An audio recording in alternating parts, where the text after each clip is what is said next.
tip. Too far out of his range there. I just don't think Carl had any idea what the shot clock was. And Jordan trying to slip it. And then and hit. So Michael Jordan, despite, by the way, visibly shaken. I know we be having conversations about who's one of the people watch Mike, they come away with this allure. I'm telling you, bro, this black cat right here, this amazing gentleman that had so much to do with revolutionize our game. I want you guys to watch and just study how this man did not give a fuck about anything other than winning. I want you guys to see his face this whole entire time. I see his face. All right. I want you guys to see his. I'm just saying, Mike is different. So when we're watching, I watch with that keen eye. I will never disrespect Mike's greatness. I will never disrespect what he's built. You feel me? You know what I'm saying? I'm like, oh, y'all at home. When I come away watching Mike, I come away with like, dang.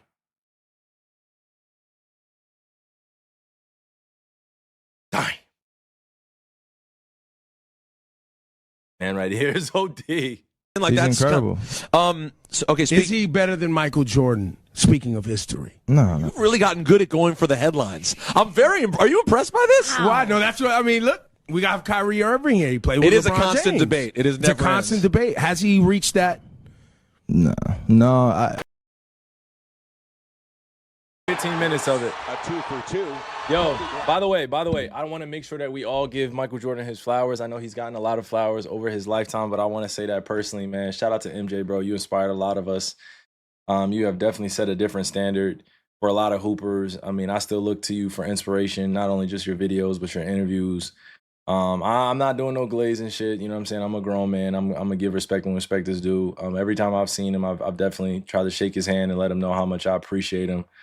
You know, because he definitely handled all the pressure of being one of the best players of all time, and he's done it well, and he's transitioned into something greater. So I'm happy for him and happy for his family.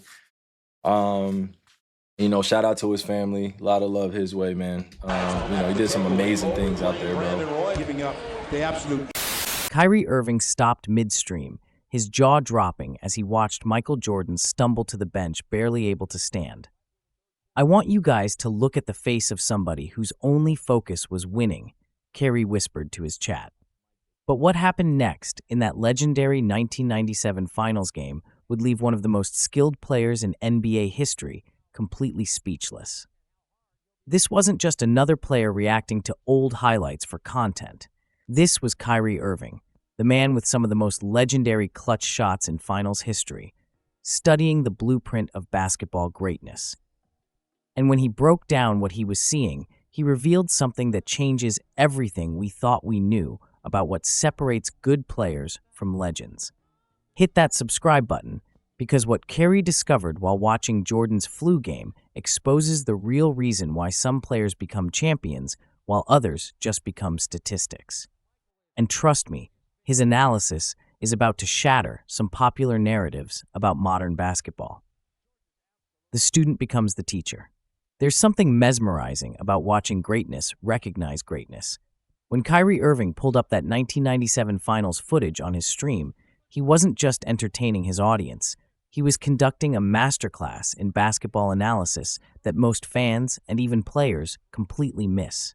Kyrie started by pointing out something crucial about Jordan's mindset during the flu game.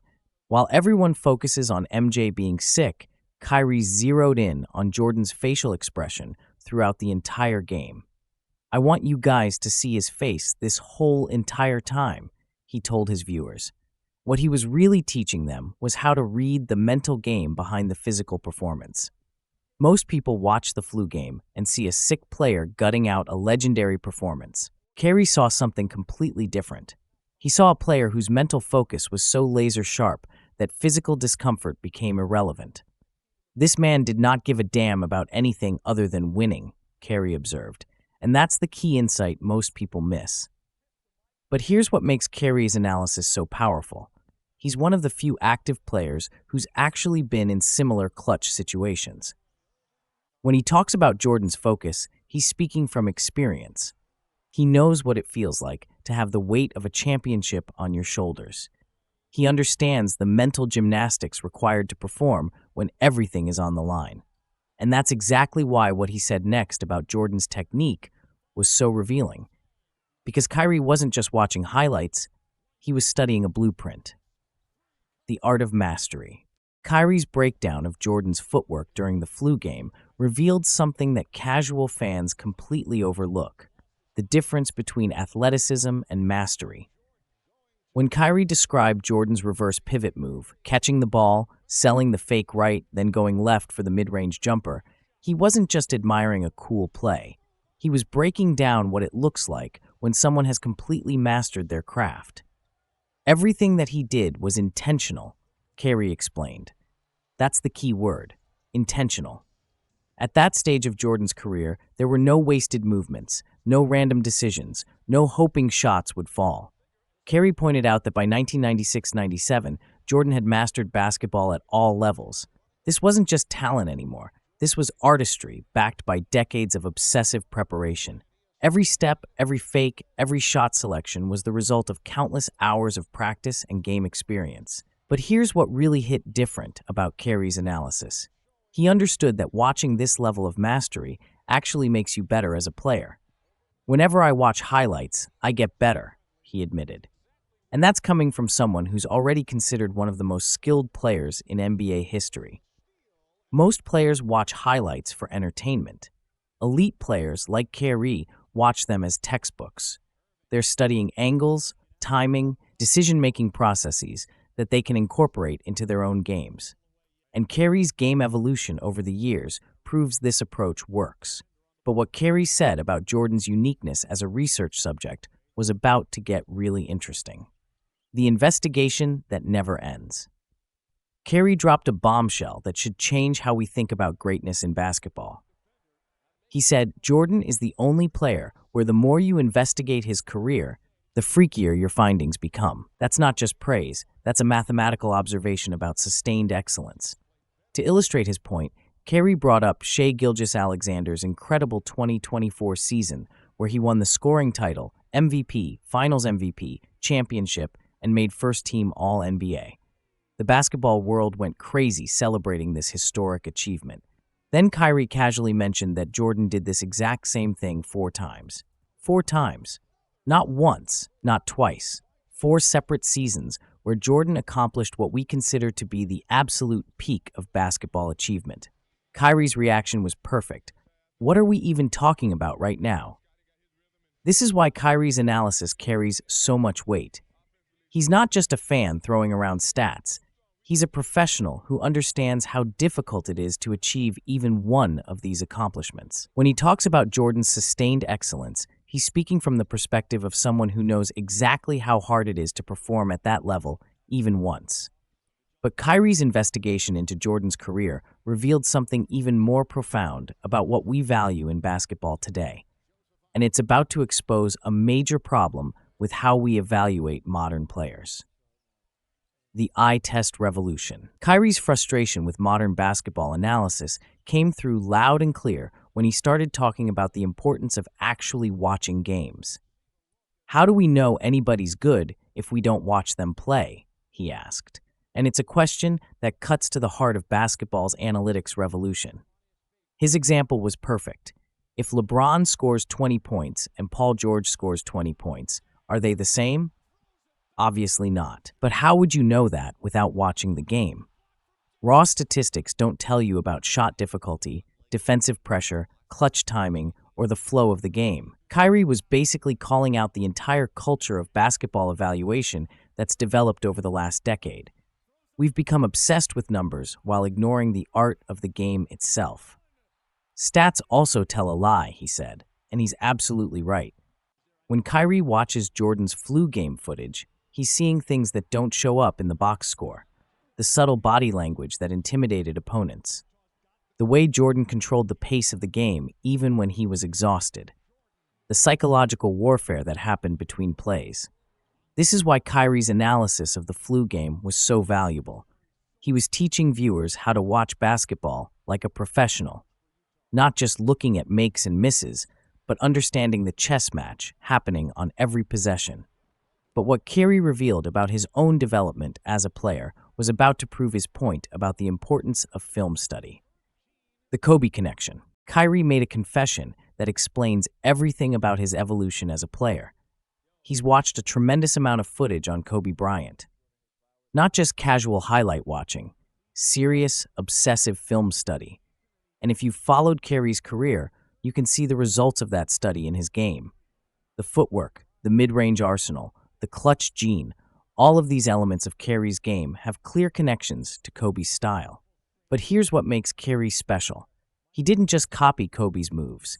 He incorporated them into his own unique style while understanding the principles behind them. Kyrie pointed out the lineage. Kobe studied Jordan, Jerry West, and Hakeem Olajuwon. Jordan studied players who came before him. This is how basketball excellence gets passed down through generations, not through analytics or training programs, but through one great player studying another and adding their own innovations. But Kyrie made a crucial distinction that most people miss.